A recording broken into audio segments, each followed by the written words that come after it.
This segment brought to you by Bravo Company USA.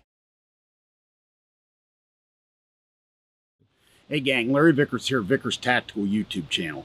Today we got a little something different for you. Not too long ago I went down to South Carolina and hooked up with the guys at Panteo Productions and did some videos for Walther. They also asked, hey, while you're here, do you mind doing a little sit-down video based on your military career? I agreed to it, and now that we've seen the finished result, we're blown away. We started thinking about it. We get hundreds of new subscribers to the channel every day, and a lot of them don't know my military background, so it kind of made sense to share this video with you guys for your enjoyment. Special thanks to Fernando and the guys at Panteo Productions. Make sure you take time to check out their videos and their social media link listed below. Enjoy.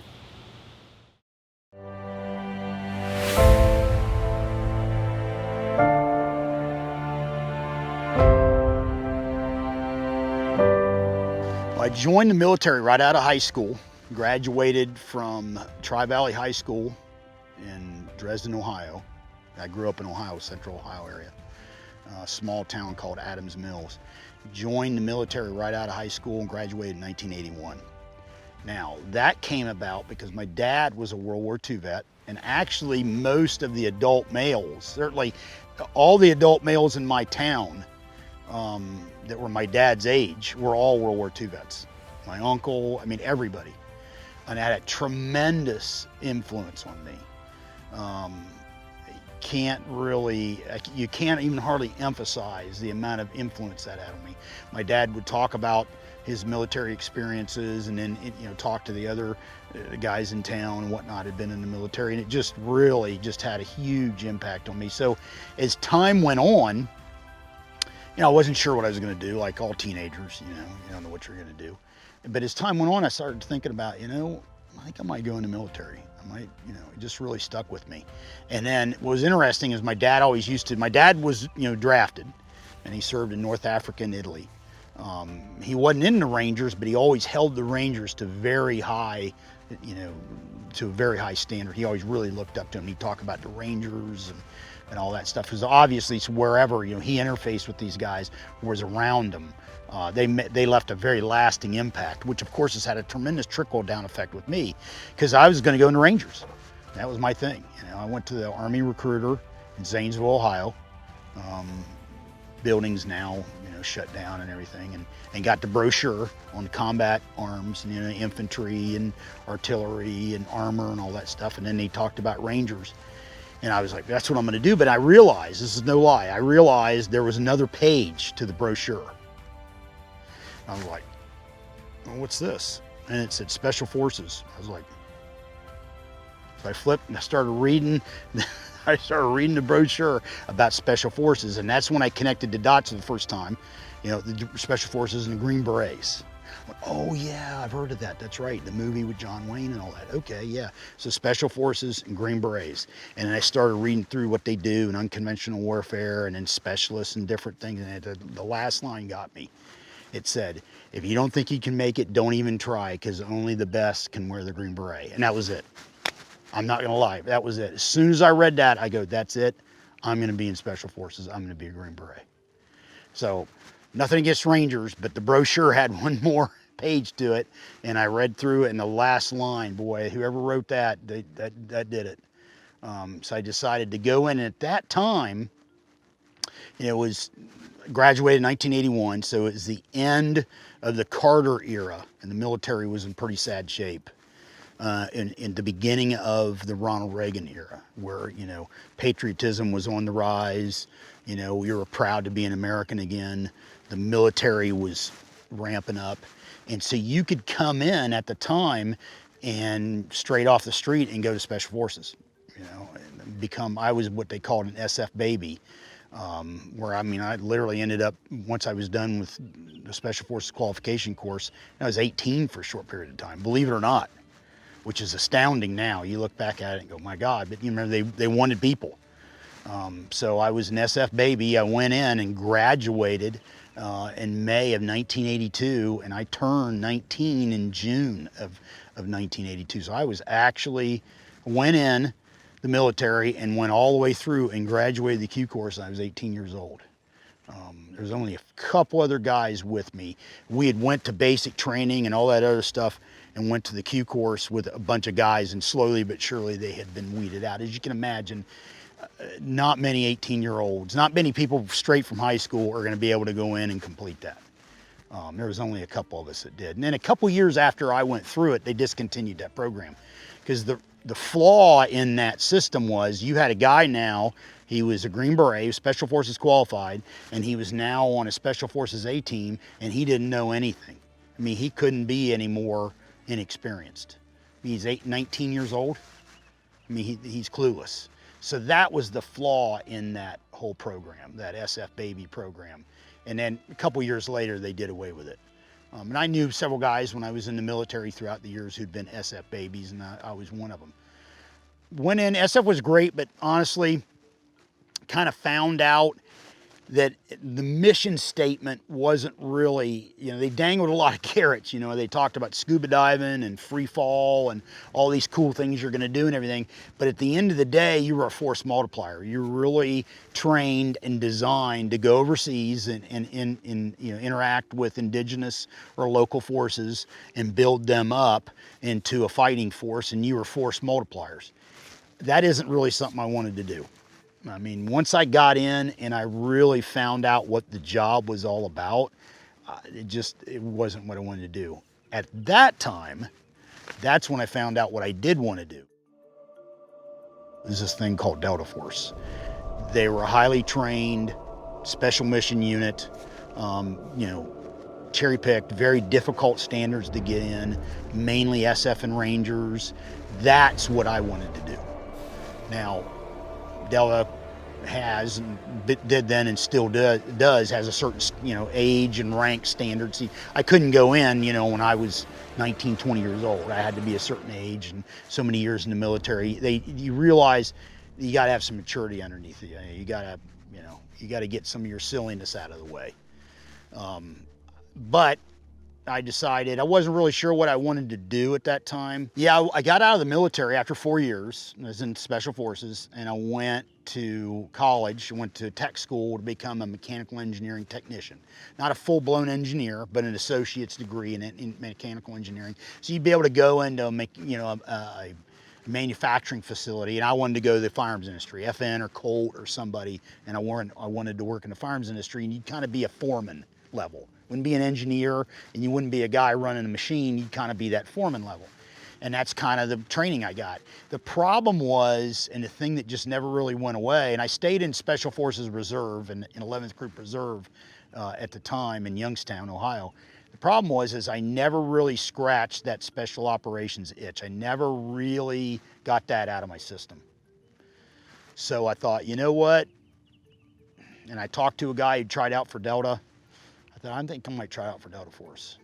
And I wrote him a letter. I got an address to write to recruiters and wrote them a letter, and they wrote it back. And there was no way at that time to go from the reserves. I was in SF reserves, but there was no way. They didn't have the mechanism for you to try out for Delta from the reserves. Now they did later. They got that in place later, but at that time you had to be active duty. So I was like, oh man, this is a big leap of faith here. In order to try out, I got to re-enlist. And I was like, man, I don't know about this. I talked to all my friends and everything, and I thought, you know what? I'm going to do it. So I re-enlisted, and it was interesting. It was still during the Reagan era, and they were still building up the military. I was kind of at the tail end of his presidency, his second term. But I was able to come back in to Special Forces at the exact same rank I got out of. So I had a 2.5 year break in service, and I went in the exact same rank. And I was able to pick where I wanted to be. And I went to Bad Tolz, Germany. Went to 10th Group in Bad Tolz, Germany. And went over there and started training for Delta. I was there a year and eventually made it. Very difficult. Easily the toughest thing I've ever done. Most guys will tell you that who've tried and went through selection. Exceptionally difficult. I had 88 guys I tried out with. Only 13 of us made it, and went to OTC. And then out of that, only 11 actually eventually made it into the squadrons. So, out of 88 guys, 11 guys ended up crossing the hall, as we called it. Very difficult. That was in fall of 1988. I ended up going to A Squadron, and I was very fortunate that it ended up being right when a lot of things kind of fell into place just by chance. We had invasion of Panama, and I was involved in the Kurt Muse rescue in Panama, Operation Just Cause. And then later on, of course, was Desert Storm. I was involved in operations in Desert Storm. So it was, the timing was excellent. It was just by chance. I ended up going into Delta at a really good time frame in order to be, in order to be gainfully employed. Because prior to that, you had guys who really had been in the unit and been in special operations and hadn't done much. There hadn't been a whole lot that had happened really since Grenada in 1983. So then you fast forward to Panama in '89, so you had a 6-year span there where they just didn't do much. And just the way way things shook out. And I knew as soon as I got in Delta, I was where I needed to be. I knew as soon as I got there, that's where I was meant to be. Looking back now, I was very fortunate to make the decision to try out when I did, because I've now realized in hindsight that when you try for something, and I'm sure it's like professional athletes, trying for, to try to play professional sports and whatnot, your window of opportunity is pretty narrow. And you don't really realize that at the time. You're in your 20s or whatever the case may be. You've only got a few years there to really make this happen, because it's such a monumental effort. It's such a monumental life change in so many ways that I've known guys later and some guys in the firearms industry today that have wanted to try out for Delta. And I remember, now that opportunity's missed them, and then life has went on, and they don't have that opportunity to go back. But I've told them, you need to do it immediately. You need to do it yesterday. Because what you realize is life goes on, not only physically, but life demands, life changes. You're married, you got kids, just so many other things start coming into the equation that limit your opportunity. And I was very fortunate. I didn't realize it at the time, but I was very fortunate that when that opportunity was there, I seized it. And that would be something that I would tell people who are watching. Not necessarily trying out for Delta Force, but if there's something in your life that you feel like that you want to make a commitment to, that you really want to go for, you want to make that ultimate effort, you need to do it, and you need to do it, ASAP. Because what you'll find is, as time goes on, the clock will tick by, the months and the years will tick by, and then pretty soon you're 5 years, 10 years down the road, and your opportunity to do whatever you wanted to do will be gone. I was very, very fortunate that I took advantage of it when I did. I was 24 when I made it into Delta, and then I finished my career. I ended up, I was there for 15 years. So I essentially spent more or less 5 years in Special Forces prior to, and then I made it, and then I spent the last 15 years plus there, and I ended up with almost 21 years in the military. I enjoyed it. I wouldn't trade it for anything. Obviously, I got a lot of bumps and bruises along the way, and then I had friends that were killed in combat and friends that were killed in training, but I wouldn't change it for anything. The thing that kind of stuck with me that has carried me to today was, I was a gun guy before I went in the Army. I liked guns. I went into Special Forces to be a Special Forces light weapons specialist.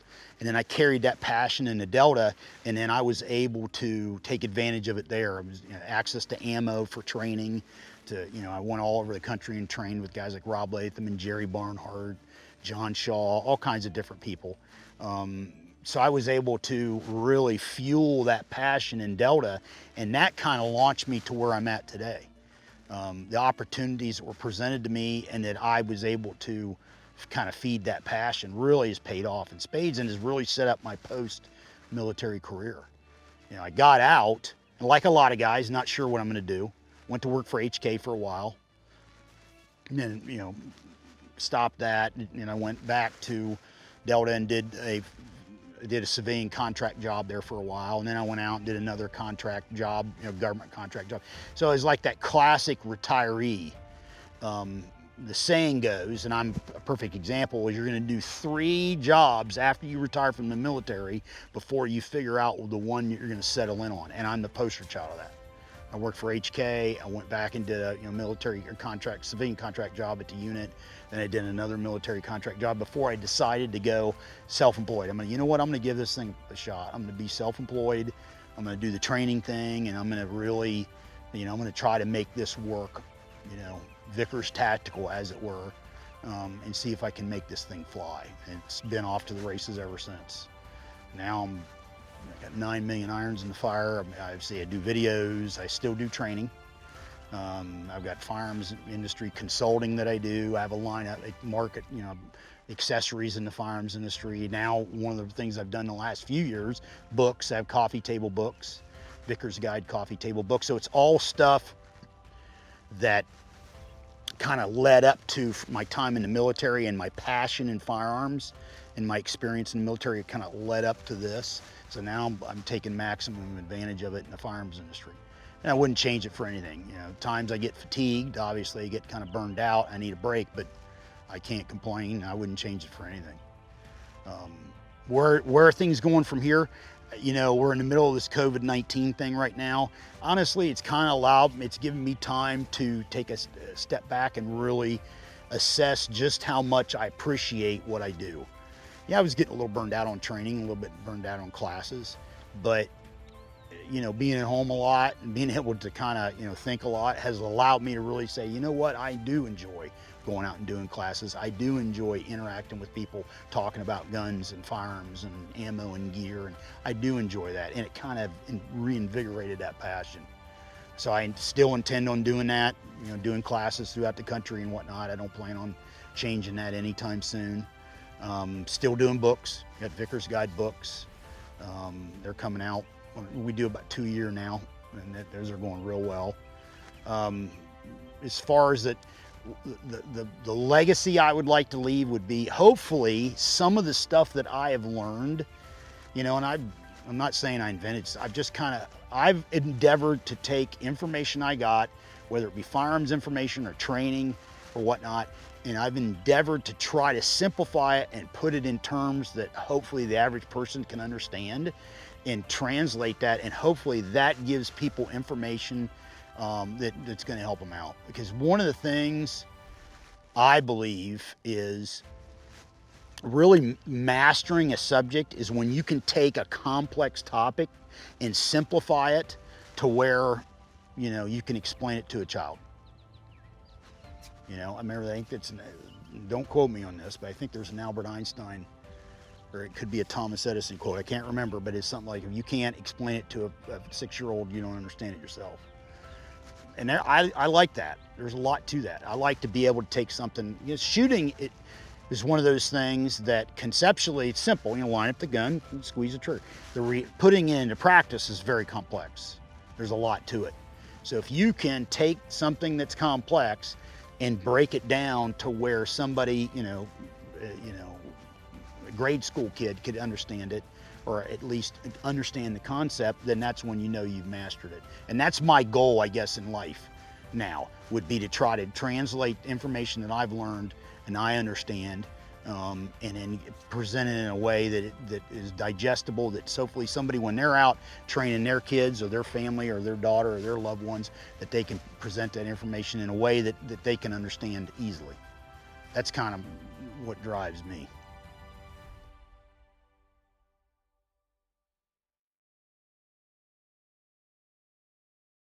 Hey, Larry Vickers here. I hope you enjoyed this video. Click here to subscribe to the Vickers Tactical channel and take time out to check out some of our other favorite videos.